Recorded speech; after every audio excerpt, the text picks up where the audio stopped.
নমস্কার বন্ধুরা, বিশ্বাস কিচেন এবং ব্লকের পক্ষ থেকে জানাই অসংখ্য ধন্যবাদ। আজকে আপনার সঙ্গে আরেকটা নতুন নিরামিষ রেসিপি নিয়ে আমি উপস্থিত। আজকের রেসিপি থাকছে রাজমা। তো রাজমা কীভাবে আপনারা তৈরি করবেন সম্পূর্ণ ভিডিওটা স্কিপ না করে দেখতে থাকবেন। আর রাজমা কিন্তু বন্ধুরা দুই প্রকারে হয়। এই যে দানাটা দেখতে পাচ্ছ, এই দানাটা কিন্তু ছোটো দানার রাজমা, আর একটা দানা আছে বড় দানার রাজমা। আপনারা কেনার সময় কিন্তু ছোটো দানার রাজমাটা কিনবে, তাহলে খুব ভালো হবে, এটার টেস্ট বেশি। আর রাজমা কিন্তু আমি সকালে ভিজিয়ে রেখেছিলাম রাতে রান্না করবো বলে। আর রাজমাগুলো দেখতেই পাচ্ছ ফুলে গেছে, পুরো খোসা ছাড়িয়ে গেছে, দুভাগ হয়ে গেছে। তো প্রথমে রাজমাটা আমি প্রেসার কুকারে 4-5টা সিটি দিয়ে দেবো। প্রয়োজন পড়লে আপনারা আরও দুটো বেশিও দিতে পারো, যত বেশি দেবে তত ভালো হবে। তো চলো ভিডিওটা শুরু করা যায়। আমি কিন্তু বসিয়ে দিয়েছি, আর এই প্রেসার কুকারে কিন্তু দারুচিনি, এলাচ, লবঙ্গ দিয়ে দিয়েছি। আর তার ভিতরে এই যে রাজমা যেটা আছে ভিজিয়ে রেখেছিলাম, এটা কিন্তু আমি দিয়ে দেবো। আর রাজমাটা দেওয়ার সময় কিন্তু ভালো করে ধুয়ে ফ্রেশ করে একদম দেবে, তাহলে আর নোংরা টোংরা থাকবে না। আর এখানে দিয়ে দেবে একটু লবণ, তাহলে কী হবে, তাড়াতাড়ি নরমও হয়ে যাবে আর সেদ্ধও হয়ে যাবে। তো আমি ঢাকনা আটকে পুরো একদম 6-7-8টা সিটি দিয়ে দেবো, যত সময় না রাজমা নরম হচ্ছে। তো সিটি হতে থাকুক, বাকি কাজটা আমি শুরু করে দিই। বসিয়ে দিয়েছি, তেলও দিয়ে দিয়েছি, গরম হয়ে গেছে। আমি সাদা তেলে করছি। আর এখানে দিয়ে দেবো একটু জিরে, তারপর দিয়ে দেবো এখানে মোটামুটি আমি আদা রসুনের একটা পেস্ট করে রেখেছিলাম, সেই আদা রসুনের পেস্টটা দিয়ে দেবো। তারপর মোটামুটি 1-1.5 মিনিট একটু নাড়িয়ে চাড়িয়ে তারপর এখানে মোটামুটি 5টা টমেটো পেস্ট করে রেখেছি, সেই টমেটোটা কিন্তু দিয়ে দেবো। তারপর বন্ধুরা এই যে টমেটোর পেস্টটা কিন্তু আমি দিয়ে দেবো। মোটামুটি টমেটোর পেস্ট যত সময় না এদিকে কিন্তু প্রেসার কুকার অর্ধেক সিটি দেওয়া শুরু করে দিয়েছি।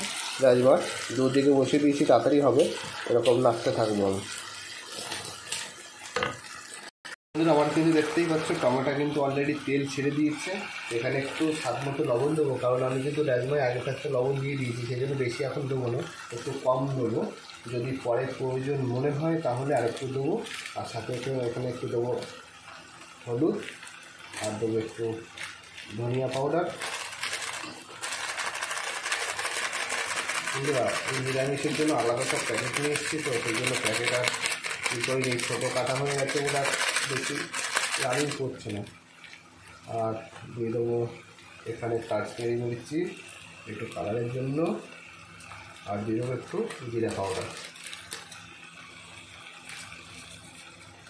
আর দিয়ে দেবো একটু ফ্লেভারের জন্য হালকা একটু কস্তুরি মেথি দিয়ে মোটামুটি মিডিয়াম টু লো ফ্লেমে আরও 2 থেকে 2.5 মিনিট কিন্তু কষিয়ে নেবো। যত সময় না আবার তেল ছাড়ছে তত সময় কিন্তু কষাতে থাকবো। আমি এবার ঢাকা দিয়ে দেবো। প্রেসার কুকারে কিন্তু ঢাকনা খুলে দিয়েছি, আর দেখতে পাচ্ছ পুরো একদম রাজমাগুলো গলে পুরো ফেটে গেছে। তো আমি এবার কিন্তু এখানে ঢেলে দেবো। হ্যাঁ, পুরো ক্লিন হয়ে গেছে, আর একটাও নেই, সুন্দরভাবে পড়ে গেছে। এবার কী করবো, স্টিমটা কিন্তু হাই লেভেল করে দেবো। আর এখানে কিন্তু সামান্য একটু জল লাগবে কি লাগবে না সেটা একটু চেক করে দেখছি। তো এরকমভাবে মোটামুটি আরও 10 মিনিট ফুটিয়ে নেব, তারপর বাকিটা বলছি। তো চলো দেখতে থাকো। রাজমা কিন্তু আমার হয়ে গেছে, 90% হয়ে গেছে রাজমা, তো ফুটলেই হয়ে যাবে আর কি। তো দেখতে থাকো লাস্ট পর্যন্ত, এবার কী করছি, লাস্টে কী দিচ্ছি। তো আমার হয়ে গেছে আজকে। তো দেখতে পাচ্ছ কালারটা কত সুন্দর এসছে। এখানে আমি কি হালকা করে একটু গরম মশলা দিয়ে দেবো, আর দিয়ে দেবো এবার আমি আগে থাকতে কুচিয়ে রেখেছিলাম ধনেপাতা, সেই ধনেপাতাটা কিন্তু দিয়ে দেবো। রাজমা আজকের আমার কমপ্লিট। তো ভিডিওটা আপনাদের কেমন লাগছে অবশ্যই কমেন্ট করে জানাবেন। আর আমার চ্যানেল নতুন হয়ে থাকলে চ্যানেলটি অবশ্যই সাবস্ক্রাইব করে পাশে থাকবেন।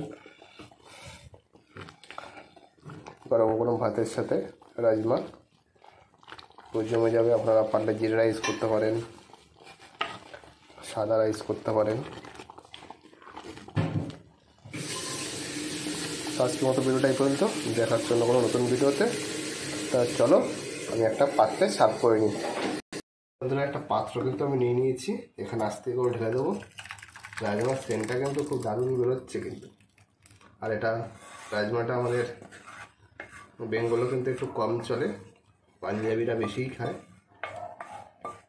রাজমা একটা খুব দুর্দান্ত কিন্তু একটা রেসিপি এবং খুব হাই প্রোটিন।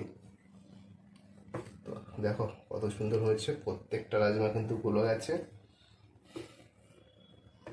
তো এই পর্যন্ত ভিডিওটা, দেখা হচ্ছে কোনো নতুন কোনো ভিডিওতে। আজকের মতো বিদায়।